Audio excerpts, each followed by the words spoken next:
Conventional current theory. आज हम Arthur Holmes की कन्वेंशनल संवहनी धारा सिद्धांत के बारे में जानेंगे। Arthur Holmes in 1930 discussed the possibility of conventional currents operating in the mental portion। 1930 में उन्होंने मेंटल के अंदर संवहनी धाराओं की संलग्नता की संभावना व्यक्त की। These currents are generated due to radioactive elements causing thermal difference in the mental portion। उन्होंने इसका कारण मेंटल भाग में रेडियो एक्टिव एलिमेंट्स के द्वारा थर्मल डिफरेंस की अलग अलग लेयर्स में तापमान की भिन्नता का कारण बताया।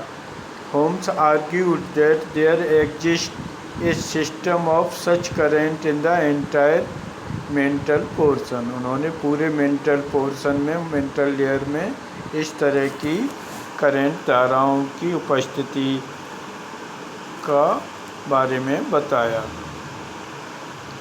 This was an attempt to provide an explanation to the issue of force on the basis of which the contemporary scientists discarded the continental drift theory। इन्होंने जिस बल के आधार पर वैज्ञानिकों ने वेगनर की महाद्वीपीय विस्तार सिद्धांत को नकारा था कि उन्होंने उस बल को अपर्याप्त बताया था, तो उसके समर्थन में ये इस बल के बारे में इन्होंने आधार बताया।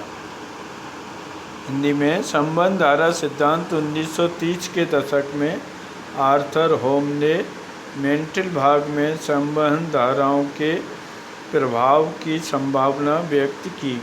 ये धाराएं रेडियो एक्टिव तत्वों से उत्पन्न ताप भिन्नता से मेंटल भाग में उत्पन्न होती हैं। होम्स ने तर्क दिया कि पूरे मेंटल भाग में इस प्रकार की धाराओं का तंत्र विद्यमान है। यह उन प्रवाह बलों की व्याख्या प्रस्तुत करने का प्रयास था जिसके आधार पर समकालीन वैज्ञानिकों ने महाद्वीपीय विस्थापन सिद्धांत को नकार दिया था। इस प्रकार होम्स ने जिस बल के आधार पर जो रोटेशन और टाइडल फोर्स के द्वारा वेगनर ने विस्थापन का आधार बताया था और जिसे समसामयिक वैज्ञानिकों ने नकार दिया था, उसे अपर्याप्त बताया था, उन्होंने इस संवहनी धारा बल के आधार पर उसका निराकरण करने का प्रयास किया। Mapping of the ocean floor। The detailed research of the ocean configuration revealed that the ocean floor is not just a vast plain but is full of relief in the ocean। लगातार समुद्रों में किए गए शोध कार्यों के द्वारा महासागरीय सतह की जब संरचना का पता लगाया गया तो उससे पता लगा कि ये केवल एक विशाल मैदानी क्षेत्र नहीं है, समतल क्षेत्र नहीं है, बल्कि इसमें उच्चावचन की काफ़ी भिन्नताएं हैं, जिसमें एग्जिस्टेंस ऑफ समिट शिखर भी मौजूद हैं, mountain ranges, oceanic mountain ranges भी हैं, डीप ट्रेंचेज हैं, गहरी खाड़ियाँ हैं, mostly located closer to the continent margins. जो खाड़ियाँ ज़्यादातर महाद्वीपों के किनारे पर स्थित हैं, उनके निकट स्थित हैं, ज़्यादा डीप सी में स्थित नहीं हैं। Mid oceanic ridges were found to be most active in the term of volcanic eruption. जो मध्य महासागरीय कटक हैं वो वॉल्केनिक इरप्शन के महत्वपूर्ण सक्रिय क्षेत्र हैं। The dating of the rocks from the oceanic crust revealed that the rocks reveal the fact that they are much younger than the continental area। जब इन चट्टानों का विश्लेषण किया गया तो इससे पता लगा कि महासागरीय जो क्रस्ट है वो उतनी पुरानी नहीं है जितनी कि महाद्वीपीय क्रस्ट की चट्टानें पुरानी हैं। The rocks of the either side of the crest ocean create having equal distance। मध्य महासागरीय कटक के दोनों ओर चट्टानों की लगभग समान दूरी है।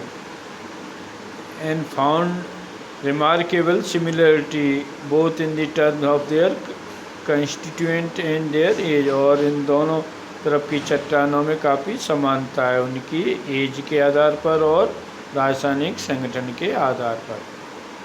हिंदी में महासागरीय अध्यय स्थल का मानचित्रण।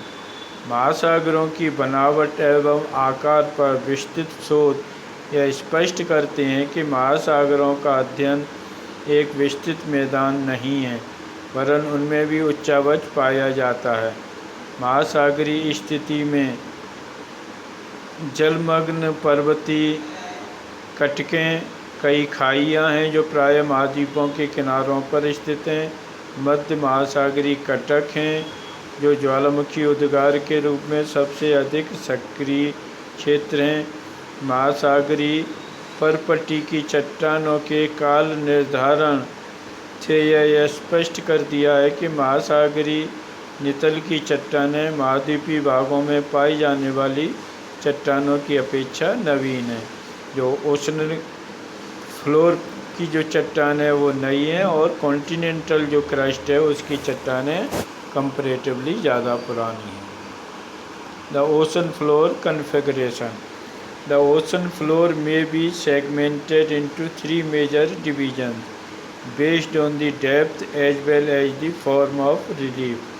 These divisions are continental margins, deep sea plains and mid oceanic ridges. महासागरीय अध्यय स्थल की बनावट गहराई एवं उच्चावच के प्रकार के आधार पर महासागरीय तल को 3 प्रमुख भागों में विभाजित किया जा सकता है: महाद्वीपीय सीमा, गहरे समुद्री बेसिन और मध्य महासागरीय कटक। Continental margins these form the transition between the continental shores and deep sea basin. They include continental shelf, continental slope, continental rise and deep oceanic trenches.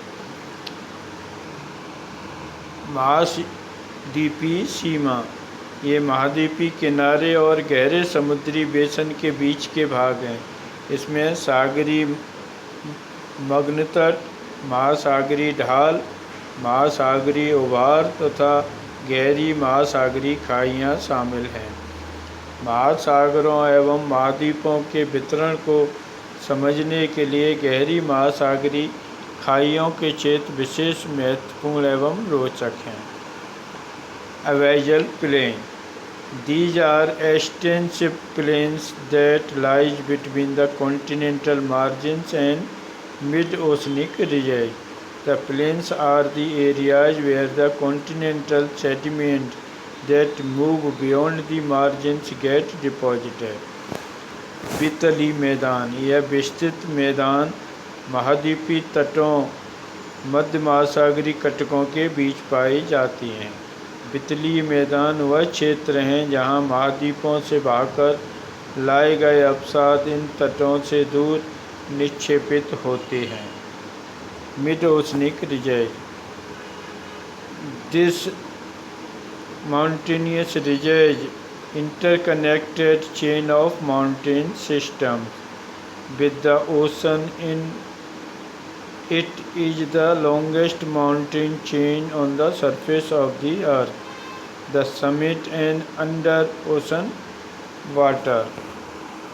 मध्य महासागरीय कटक मध्य महासागरीय कटक आपस में जुड़े हुए पर्वतों की एक श्रृंखला बनाते हैं। महासागरीय जल में डूबी हुई यह पृथ्वी के धरातल पर पाई जाने वाली संभवतः सबसे लंबी पर्वत श्रृंखलाएं हैं। इन कटकों के मध्यवर्ती शिखर पर एक रिफ्ट, एक प्रवाहजक पठार और इसकी लंबाई के साथ साथ पार्श्वमंडल इसकी विशेषता है। मध्यवर्ती भाग में उपस्थित द्रोणी वास्तव में सक्रिय ज्वालामुखी क्षेत्र हैं।